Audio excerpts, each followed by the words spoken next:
श्री कृष्ण राधे। आज हम विष्णु पुराण के प्रथम अंश में 5वें अध्याय का वर्णन सुनेंगे, जिसमें विद्यादि विविध सर्वों का वर्णन किया गया है। श्री मैत्री जी बोले, हे द्विजराज, स्वर्ग के आदि में भगवान ब्रह्मा जी ने पृथ्वी, आकाश और जल आदि में रहने वाले देव, ऋषि, पितृगण, दानव, मनुष्य, तिर्यक और वृक्षादि को जिस प्रकार रचा तथा जैसे गुण, स्वभाव और रूप वाले जगत की रचना की, वह सब आप मुझसे कहिए। श्री पराशर जी बोले, हे मैत्रेय, भगवान विभु ने जिस प्रकार इस सर्ग की रचना की, वह मैं तुमसे कहता हूँ, सावधान होकर सुनो। सर्ग के आदि में ब्रह्मा जी के पूर्ववत सृष्टि का चिंतन करने पर पहले अबुद्धिपूर्वक तमोगुणी सृष्टि का आविर्भाव हुआ। उस महात्मा से प्रथम तम, मोह, महामोह, तामिस्त्र और अंधतामिस्त्र नामक पंच पर्वा अविद्या उत्पन्न हुई। उसके ध्यान करने पर ज्ञान शून्य, बाहर भीतर से तमोमय और जड़ नगादि रूप 5 प्रकार का सर्ग हुआ। नागादि को मुख्य कहा गया है, इसलिए यह सर्ग भी मुख्य सर्ग कहलाता है। उस सृष्टि को पुरुषार्थ की असाधिका देखकर उन्होंने फिर अन्य सर्ग के लिए ध्यान किया और तिर्यक स्त्रोत सृष्टि उत्पन्न हुई। यह सर्ग तिरछा चलने वाला है, इसलिए तिर्यक स्त्रोत कहलाता है। ये पशु, पक्षी आदि नाम से प्रसिद्ध है और प्रायः तमोमय, विवेक रहित, अनुचित मार्ग का अवलंबन करने वाले और विपरीत ज्ञान को ही यथार्थ ज्ञान मानने वाले होते हैं। ये सब अहंकारी, अभिमानी, 28 बधों से युक्त आंतरिक सुख आदि को ही पूर्णतया समझने वाले और परस्पर एक दूसरे की प्रकृति को जानने वाले होते हैं। उस सर्ग को भी पुरुषार्थ का असाधक समझ पुनः चिंतन करने पर एक और सर्ग हुआ। वह उदर्भ स्त्रोत नामक तीसरा सात्विक सर्ग ऊपर के लोकों में रहने लगा। वे उदर्भ स्त्रोत सृष्टि में उत्पन्न हुए प्राणी विषय सुख के प्रेमी, बाह्य और आंतरिक दृष्टि संपन्न तथा बाह्य और आंतरिक ज्ञान युक्त थे। यह तीसरा देव सर्ग कहलाता है। इस सर्ग के प्रादुर्भूत होने से संतुष्ट चित्त ब्रह्मा जी को अति प्रसन्नता हुई। फिर इन मुख्य सर्ग आदि तीनों प्रकार की सृष्टियों में उत्पन्न हुए प्राणियों को पुरुषार्थ का असाधक जान उन्होंने एक और उत्तम साधक सर्ग के लिए चिंतन किया। उन सत्य संकल्प ब्रह्मा जी के इस प्रकार चिंतन करने पर अव्यक्त और पुरुषार्थ का साधक अर्वाक स्त्रोत नामक सर्ग प्रकट हुआ। इस सर्ग की प्राणी नीचे रहते हैं, इसलिए वे अर्वाक स्त्रोत कहलाते हैं। उनमें सत्व, रज और तम तीनों ही की अधिकता होती है, इसलिए वे दुख बहुल, अत्यंत क्रियाशील और बाह्य आभ्यंतर ज्ञान से युक्त और साधक हैं। इस सर्ग के प्राणी मनुष्य हैं। हे मुनिश्रेष्ठ, इस प्रकार अब तक तुमने 6 सर्ग कहे। उनमें महत्व को ब्रह्मा का पहला सर्ग जानना चाहिए। दूसरा सर्ग तामात्राओं का है, जिसे भूत सर्ग भी कहते हैं, और तीसरा वैकारिक सर्ग है, जो ऐन्द्रिक कहलाता है। इस प्रकार बुद्धिपूर्वक उत्पन्न हुआ यह प्राकृत सर्ग हुआ। चौथा मुख्य सर्ग है। पर्वत, वृक्षादि स्थावर ही मुख्य सर्ग के अंतर्गत हैं। पांचवा जो तिर्यक स्त्रोत बतलाया, उसे तिर्यक योनि भी कहते हैं। फिर छठा सर्ग उदर्भ स्त्रोताओं का है, जो देवसर्ग कहलाता है।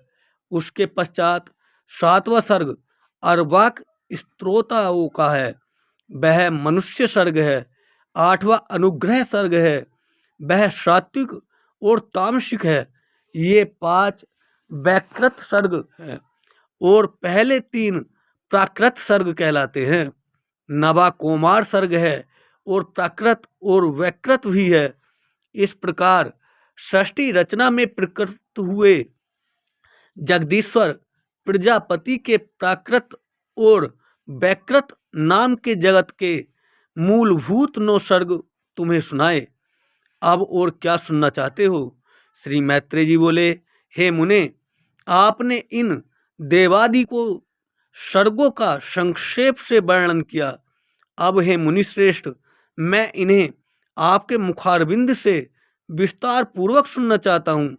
श्री पराशर जी बोले, हे मैत्रेय, संपूर्ण प्रजा अपने पूर्व शुभाशुभ कर्मों से युक्त है, अतः प्रलय काल में सबका लय होने पर भी वह उनमें संस्कारों से मुक्त नहीं होती। हे ब्रह्मा जी के सृष्टि कर्म में प्रवृत्त होने पर देवताओं से लेकर स्थावर पर्यंत 4 प्रकार की सृष्टि हुई। वह केवल मनोमयी थी। फिर देवता, असुर, पितृगण और मनुष्य, इन चारों की तथा जल की सृष्टि करने की इच्छा से उन्होंने अपने शरीर का उपयोग किया। सृष्टि रचना की कामना से प्रजापति के युक्त चित्त होने पर तमोगुण की वृद्धि हुई।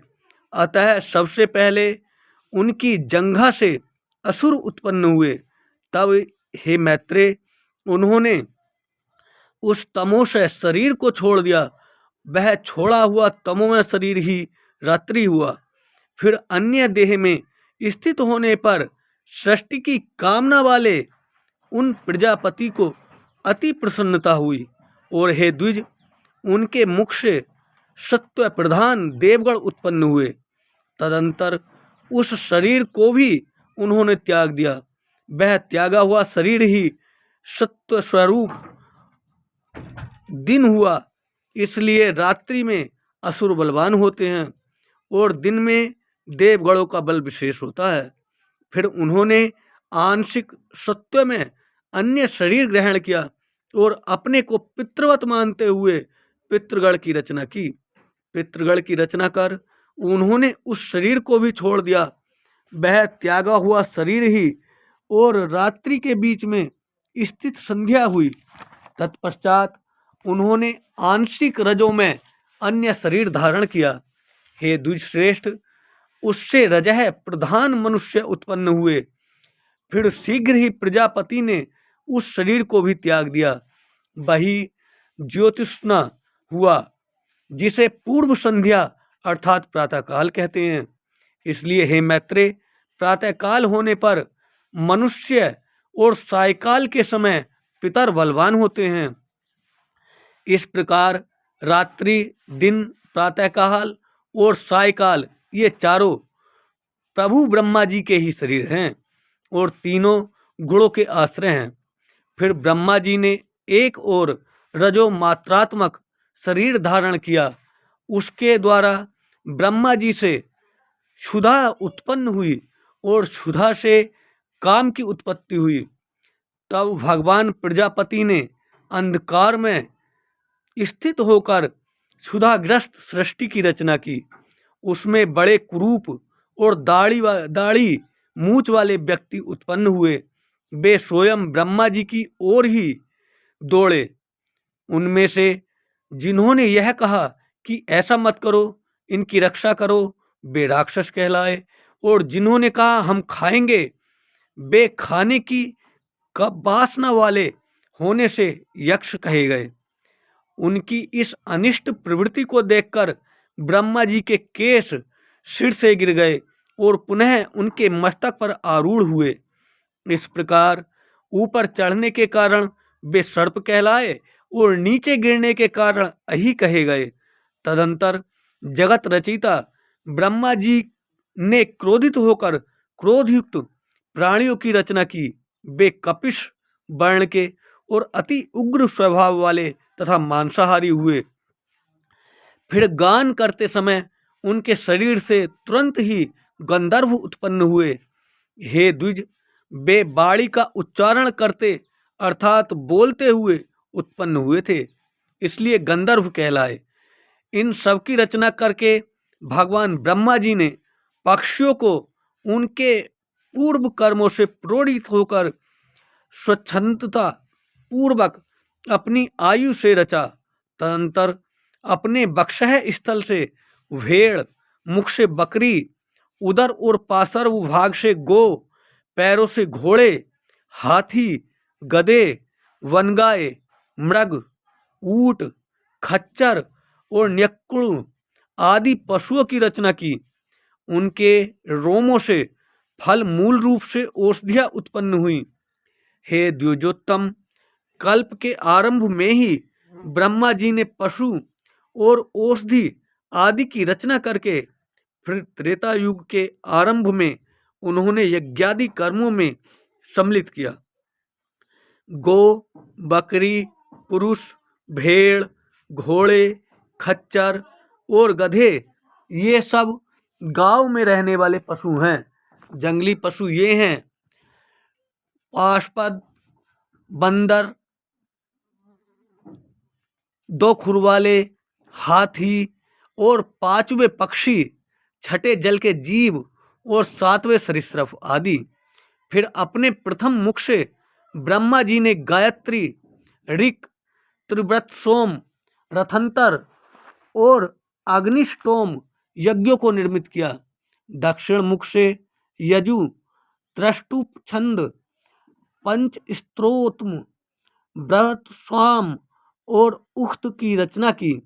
पश्चिम मुख से शाम, जगती छंद, सप्तदश स्तोम, वैरूप और अति रात्र को उत्पन्न किया तथा उत्तर मुख से उन्होंने एक विंश स्तोम, अर्थवेद, अपर्यामाण, अनुपष्टुप छंद और बैराज की सृष्टि की। इस प्रकार उनके शरीर से समस्त ऊंच नीच प्राणी उत्पन्न हुए। उन आदिकर्ता प्रजापति भगवान ब्रह्मा जी ने देव, असुर, पितृगण और मनुष्यों की सृष्टि कर तदंतर कल्प का आरंभ होने पर फिर यक्ष, पिशाच, गंधर्व, अप्सरागण, मनुष्य, किन्नर, राक्षस, पशु, पक्षी, मृग और सर्प आदि संपूर्ण नित्य एवं अनित्य स्थावर जंगम जगत की रचना की। उनमें से जिनके जैसे जैसे कर्म पूर्व कल्पों में थे, पुनः पुनः सृष्टि होने पर उनकी उन्हीं में फिर प्रवृत्ति हो जाती है। उस समय हिंसा, अहिंसा, मृदुता, कठोरता, धर्म, अधर्म, सत्य, मिथ्या ये सब अपनी पूर्व भावना के अनुसार उन्हें प्राप्त हो जाते हैं। इसी से ये उन्हें अच्छे लगने लगते हैं। इस प्रकार प्रभु विधाता ने ही स्वयं इंद्रियों के विषय भूत और शरीर आदि में विभिन्नता और व्यवहार को उत्पन्न किया है। उन्हीं ने कल्प के आरंभ में देवता आदि प्राणियों के वेदानुसार नाम और रूप तथा कार्य विभाग को निश्चित किया है। ऋषियों तथा अन्य प्राणियों के भी वेदानुकूल नाम तथा यथा योग्य कर्मों को उन्हीं ने निर्दिष्ट किया है। जिस प्रकार भिन्न भिन्न ऋतुओं के पुनः पुनः आने पर उनके चिन्ह और नाम रूप आदि पूर्ववत रहते हैं, उसी प्रकार युगादि में भी उनके पूर्व भाव ही देखे जाते हैं। सुरक्षा शक्ति से युक्त वे ब्रह्मा जी सृज्य शक्ति की प्रेरणा से कल्पों के प्रारंभ में बारंबार इसी प्रकार सृष्टि की रचना किया करते हैं। इति श्री विष्णु पुराणे प्रथमे अंशे पंचमोध्याय